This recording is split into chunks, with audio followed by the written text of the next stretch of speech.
तो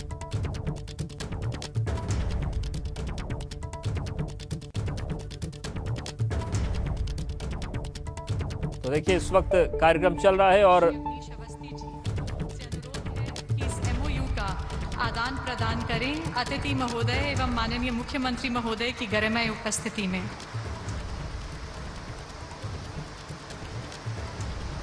तो कार्यक्रम चल रहा है और मुख्य अतिथि महोदय माननीय गृह मंत्री श्री अमित शाह जी से सादर अनुरोध है कि आप अपने बहुमूल्य विचारों से हमारा मार्गदर्शन करें। आप सभी से अनुरोध है कि अपने स्थान पर खड़े हो जाएं एवं तालियों से सर का स्वागत करें।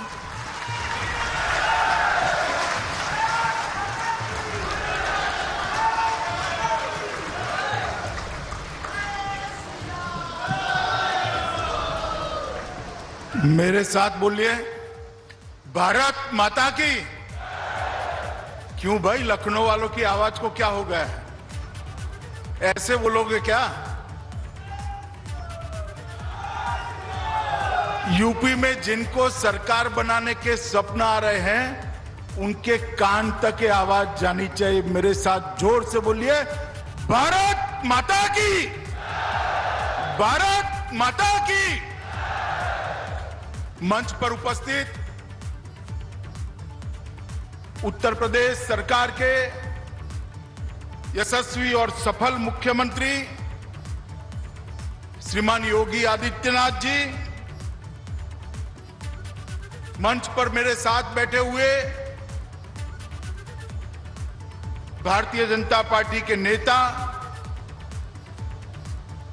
और राज्य के उप मुख्यमंत्री भाई केशव प्रसाद मौर्य जी, उप मुख्यमंत्री उत्तर प्रदेश श्री दिनेश शर्मा जी, जिनके नेतृत्व में भारतीय जनता पार्टी संगठन का काम कर रही है, ऐसे यूपी भाजपा के अध्यक्ष भाई स्वतंत्र देव सिंह जी, यहां की स्थानीय विधायक और उत्तर प्रदेश सरकार में मंत्री श्रीमती स्वाति सिंह जी, उत्तर प्रदेश के डीजीपी श्री मुकुल गोयल जी, उत्तर प्रदेश के अपर सचिव गृह अवनीश कुमार अवस्थी जी, आज यहां पर जो इंस्टीट्यूट बनने जा रही है, जिसका पूरा इसका मार्गदर्शन, उसकी तकनीकी सहायता और इंस्टीट्यूट के अंदर जो बच्चे पढ़ेंगे उनको फॉरेंसिक साइंस यूनिवर्सिटी गांधीनगर के साथ संबंध किया गया है। इसके कुलपति डॉक्टर जे.एम. व्यास जी और आज यहां पर उपस्थित प्यारे भाइयों और बहनों, आप सभी को मेरा प्यार भरा नमस्कार। कोरोना काल के कारण बहुत लंबे समय से मैं उत्तर प्रदेश आया नहीं हूं। आज बहुत लंबे समय के उत्तर प्रदेश की भूमि पर आकर आप सब से मिलकर हृदय में अपार हर्ष की और उत्साह की भावना होती। आज लोकमान्य तिलक, उनकी पुण्यतिथि भी है। आज ही के दिन तिलक महाराज ने अपना देह छोड़ा था। आजादी के आंदोलन में तिलक महाराज के योगदान को ये देश की जनता, देश का इतिहास और आने वाली कई पीढ़ियां भुला नहीं सकती। तिलक महाराज ही एक व्यक्ति थे जिन्होंने कहा था, सबसे पहले कहा था, आजादी मेरा जन्मसिद्ध अधिकार है। और वो नारे ने उस जमाने में अंग्रेजी शासन की नींव हिलाकर रख दी। और तिलक महाराज ने उनके समकालीन लाल बाल पाल के ये तीनों विभूतियों ने पूरे भारत में जो आंदोलन खड़ा किया, जिसकी नींव पर आज हमारा देश स्वतंत्र बनकर दुनिया के सबसे विकसित देशों की दिशा में आगे बढ़ रहा है। मैं आज तिलक महाराज को विनम्र श्रद्धांजलि देना चाहता हूं और मैं आशा करता हूं कि उनके सिद्धांत और उनकी देशभक्ति का जज्बा आने वाली पीढ़ियां ग्रहण कर देश को आगे बढ़ाती जाए। मित्रों, आज मैं उत्तर प्रदेश में आया हूं। 2013 से 2019 तक 6 साल तक उत्तर प्रदेश में भारतीय जनता पार्टी के संगठन के लिए मैंने बहुत भ्रमण किया।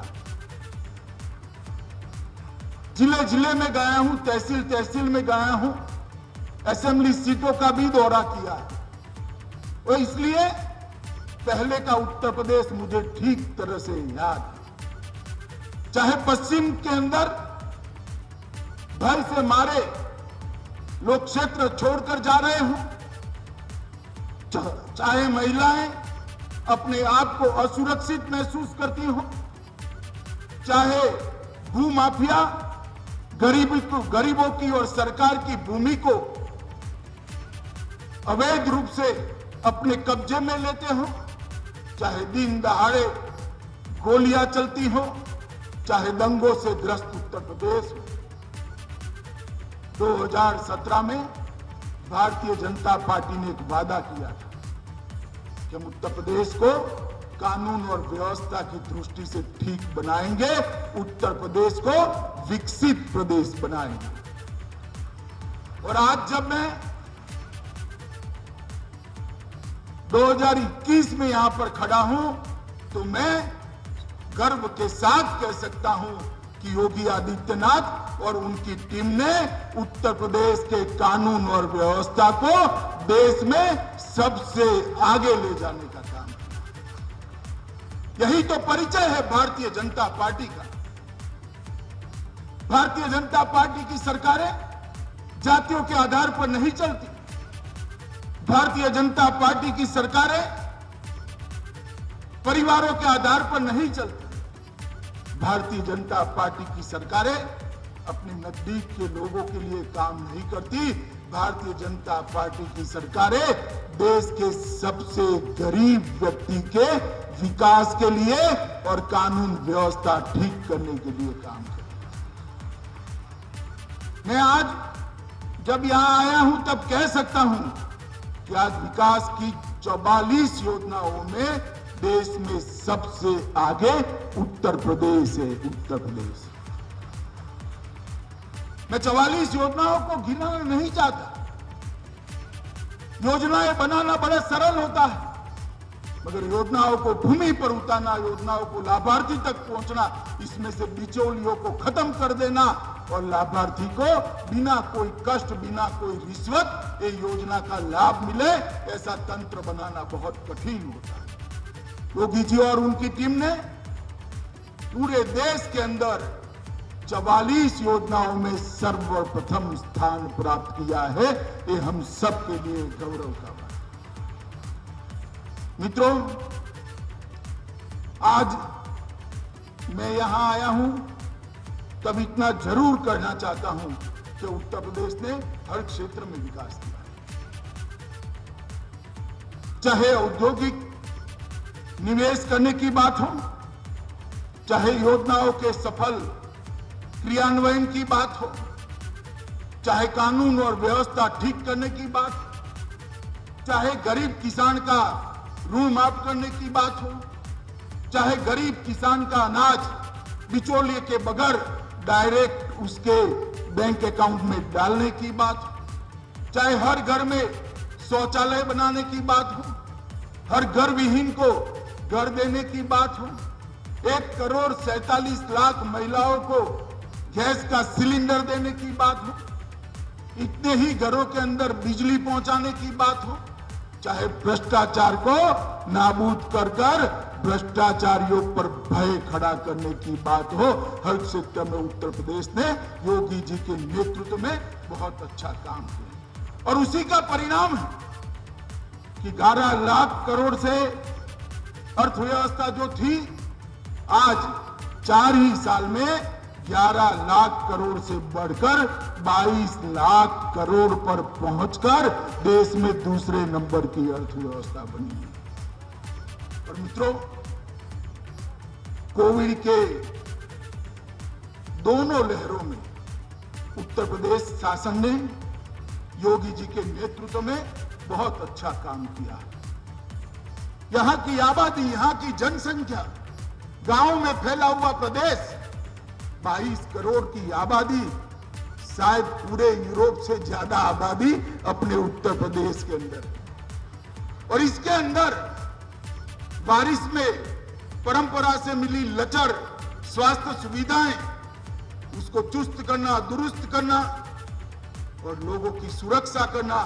आज वैक्सीनेशन में भी उत्तर प्रदेश देश में सबसे पहले, बेड बनाने भी सबसे आगे, टेस्टिंग में सबसे आगे और उत्तर प्रदेश के नागरिकों को सुरक्षा देने में भी आज आगे।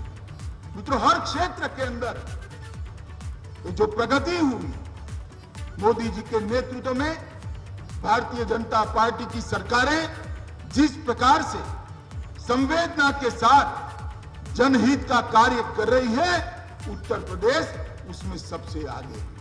मैं मानता हूं कि इसी परिवर्तन के लिए उत्तर प्रदेश की महान जनता ने 300 से ज्यादा सीटें देकर भारतीय जनता पार्टी को यहां पर शासन करने का मौका दिया। और हमने वादा किया था कि शासन कोई एक जाति के लिए नहीं होगा, सबके लिए होगा। ये शासन एक परिवार के लिए नहीं होगा, सबके लिए होगा। ये शासन चंद बिल्डरों और धनिकों के लिए नहीं होगा, ये शासन सबसे गरीब व्यक्ति के लिए होगा। और आज मैं कह सकता हूं 4 साल के बाद कि हम इस दिशा में काफी आगे बढ़े। मित्रों, आज मैं यहां पर forensic science institute Uttar Pradesh के भूमि पूजन के अंदर आया हूं। ये Uttar Pradesh institute of forensic science इतने बड़ी भूमि के अंदर एक विशाल संकुल बनाकर आगे बढ़ेगा। आज तो उसका बीजारोपण हुआ है, मगर जब ये वटवृक्ष होगा, अनेक बच्चे यहां से अपनी कैरियर बनाएंगे, अनेक बच्चे यहां पर अनुसंधान में हिस्सा लेकर न केवल उत्तर प्रदेश, पूरे देश की कानून और व्यवस्था की रीढ़ की हड्डी बनने का काम करेंगे। मोदी जी ने गुजरात में जब मुख्यमंत्री थे, तब विश्व में अपने तरीके की सबसे पहली फोरेंसिक साइंस यूनिवर्सिटी बनाने का काम किया था, जो गांधीनगर में बनी थी। मेरा सौभाग्य था कि उस वक्त भी मैं गृह मंत्री था और मोदी जी जब प्रधानमंत्री बने 2019 में, उन्होंने राष्ट्रीय फोरेंसिक साइंस यूनिवर्सिटी बनाई, जो गांधीनगर की यूनिवर्सिटी को राष्ट्रीय फलक पर करने का काम किया। आज इसके साथ ही संबंध Uttar Pradesh state institute of forensic science यहां शुरू होने जा रहा है और यहां पर लगभग 200 करोड़ खर्च करा जाएगा और भारत सरकार ने यहां पर डीएनए केंद्र हेतु एक 15 करोड़ की राशि अनुमानित करी है, जो डीएनए के लिए देश में सबसे आधुनिक और सर्वोच्च संस्थान यहां पर बनाएगा। यहां लगभग 150 छात्र शुरुआत में हर साल ग्रेजुएट होकर बाहर निकलेंगे और 350 से ज्यादा फैकल्टी भी होंगे। एक प्रकार से फोरेंसिक साइंस के क्षेत्र के अंदर शोध, अनुसंधान और उसका प्रैक्टिकल एप्लीकेशन, ये तीनों को समाहित करने वाला इंस्टीट्यूट बनेगा। यहाँ पर फोरेंसिक विज्ञान, behaviour science, civil and criminal law का एक रिसोर्स सेंटर भी अपने आप में बनकर पूरे उत्तर क्षेत्र के सभी प्रदेशों को न्याय मदद करने का काम करेगा। इस संस्थान के छात्र physics, chemistry, biology, computer science, behavioural science, criminology, law, police science और एडमिनिस्ट्रेशन, ये सभी फॉरेंसिक साइंस से जुड़े हुए महत्वपूर्ण विषयों में अपनी तज्ञता प्राप्त करेंगे। और UP state institute of forensic science Lucknow, मुझे पूरा भरोसा है कि योगी जी के नेतृत्व में ये देश भर के पुलिस आधुनिकीकरण के इतिहास में एक मील का पत्थर साबित होगा। मित्रों, आज यहाँ पर जब मैं आया हूं तब मैं बताना चाहता हूं, मोदी जी ने पूरे देश के कानून और व्यवस्था को बल देने का शुरुआत करी।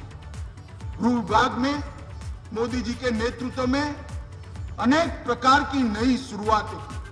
वैसे तो कानून और व्यवस्था राज्यों का विषय है, मगर केंद्र कुछ ऐसे इनिशिएटिव ले रहा है जिससे समग्र देश की कानून और व्यवस्था की स्थिति को मजबूती प्रदान हो। जैसे forensic science university, national forensic science university Gandhinagar की रचना से आज देश भर में इसके साथ एफिलिएशन प्राप्त कर अनेक कॉलेज शुरू होने जा रहे हैं। मुझे विश्वास है 2024 के पहले देश के आधे राज्यों के अंदर फॉरेंसिक साइंस कॉलेज की शुरुआत हो गई। और मित्रों, दो सिद्धि का प्रमाण हमारे देश में बहुत नीचा है। कई देश ऐसे हैं, इजराइल जैसे देश इसको 90% तक ले गए। कई देश ऐसे 80%, 70% जो कानून की शिकंजे में आते हैं उनका दोष सिद्ध कर पाते हैं, मगर भारत इसमें पीछे है। इसका मुख्य कारण प्रोफेशनल शिक्षा का अभाव है। और फॉरेंसिक साइंस यूनिवर्सिटी वैज्ञानिक आधारों पर गुनहगारों को दोष सिद्धि में न्यायपालिका को मदद करेगी। और मुझे विश्वास है इससे सजा दिलाने का दर तो केवल बढ़ेगा ही। जब सजा देंगे और रिपीटेशन नहीं होगा गुनाह का, तब गुनाह का दर भी अपने आप नीचे आएगा। इसके साथ साथ मोदी जी के नेतृत्व में 2020 में हमने राष्ट्रीय रक्षा यूनिवर्सिटी भी चालू करी। और ये राष्ट्रीय रक्षा यूनिवर्सिटी भी देश भर में अपने संबंध कॉलेजों को आगे कोर्स को बढ़ाने का काम करेगी, जिससे हमें ट्रेन मैन पावर मिलेगा। आज पुलिसिंग जो 20 साल पहले कल्पना थी वहां तक सीमित नहीं रहा। जाली note, narcotics, narco terror, terrorism, cyber अपराध, आर्थिक अपराध, हथियारों की तस्करी, गौ तस्करी, अनेक प्रकार के अपराध ऐसे आ गए हैं जिनके सामने लड़ने के लिए देश के पुलिस बल को सज्ज करने की जरूरत है। और उसी को दृष्टिगत रखते हुए ये नेशनल फॉरेंसिक साइंस यूनिवर्सिटी और राष्ट्रीय रक्षा यूनिवर्सिटी की स्थापना देश के प्रधानमंत्री नरेंद्र मोदी के प्रेरणा से गृह विभाग ने करी है। और मैं मानता हूं कि इसी के साथ अगर यहां से ये ट्रेन मानव बल प्राप्त होगा तो वो दिन दूर नहीं है कि हर जिले में उत्तर प्रदेश के एक मोबाइल फॉरेंसिक वाहन हम उपलब्ध करा पाएंगे और रीजनल एफएसएल के सेंटर भी बना पाएंगे। और उसके बाद 6 साल के ज्यादा जिसमें सजा का प्रावधान है, ऐसे हर गुनाह में एफएसएल को कंपलसरी कर दो सिद्धि का प्रमाण हम आगे बढ़ाने का प्रयास करेंगे। मैं कई बार कहता हूं, पुलिस दो ही कारणों से बदनाम होती है, एक नो एक्शन और दूसरा एक्सट्रीम एक्शन। नो एक्शन भी ठीक नहीं है, अकर्मण्यता कानून और व्यवस्था को ठीक नहीं कर सकती, और एक्सट्रीम एक्शन भी ठीक नहीं है क्योंकि वो उसकी प्रतिक्रियाएं निर्माण करता है। तो नो एक्शन और एक्सट्रीम एक्शन से निकलकर जस्ट एक्शन की दिशा में, एक स्वाभाविक प्रतिक्रिया की दिशा में पुलिस आगे बढ़े, इसके लिए ये दोनों यूनिवर्सिटियां बहुत बड़ा काम करेगी। मित्रों, आज मैं यहाँ पर आया हूँ तब इतना जरूर कहना चाहता हूँ कि उत्तर प्रदेश के अंदर मैं अखबारों को पढ़ता रहता हूँ। अनेक प्रकार के इधर उधर के बयान आते हैं और चुनाव आने के बाद एक्टिव होने वाले राजनीतिक नेताओं की संख्या सबसे ज्यादा उत्तर प्रदेश में। बाढ़ आती है तो दिखाई नहीं पड़ते, कोरोना आता है तो दिखाई नहीं पड़ते, जब किसानों का अनाज आप खरीद नहीं रहे थे, किसान भूख से मर रहा था, दिखाई नहीं पड़ते। किसानों के ऋण माफ करने थे, आप मौज मस्ती में व्यस्त थे। किसानों को परेशान किया जाता था, ऋण प्राप्त नहीं होता था, आप मौज मस्ती में।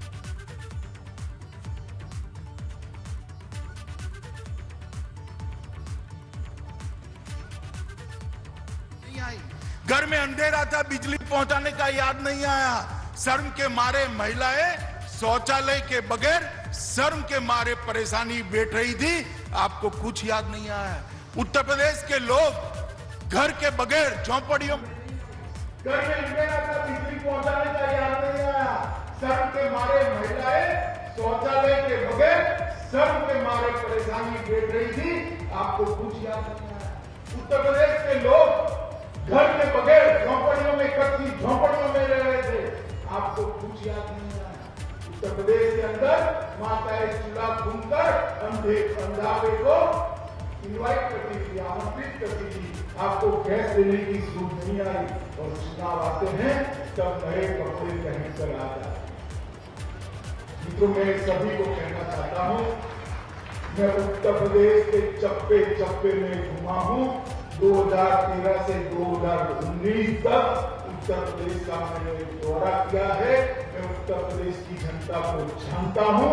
हमने जो 2017 में वादे किए थे, सारे के सारे वादे पूरे कर उत्तर प्रदेश की जनता का आशीर्वाद मिलने के लिए।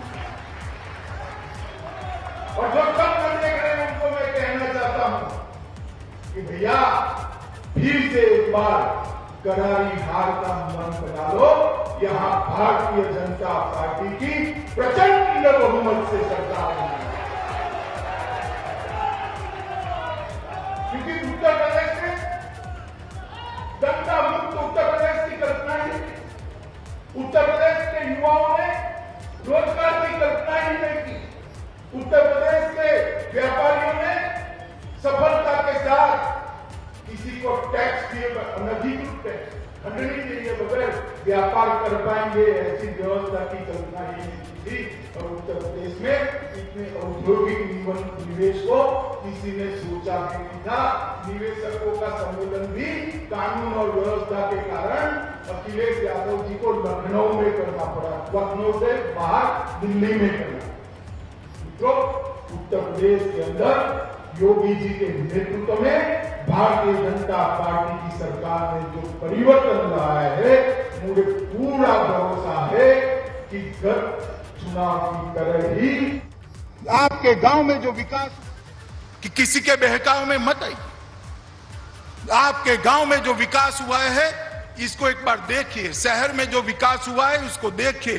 कानून और व्यवस्था की परिस्थिति में जो बदलाव, जनता को भी कहना चाहिए, किसी के बहकावे में मत।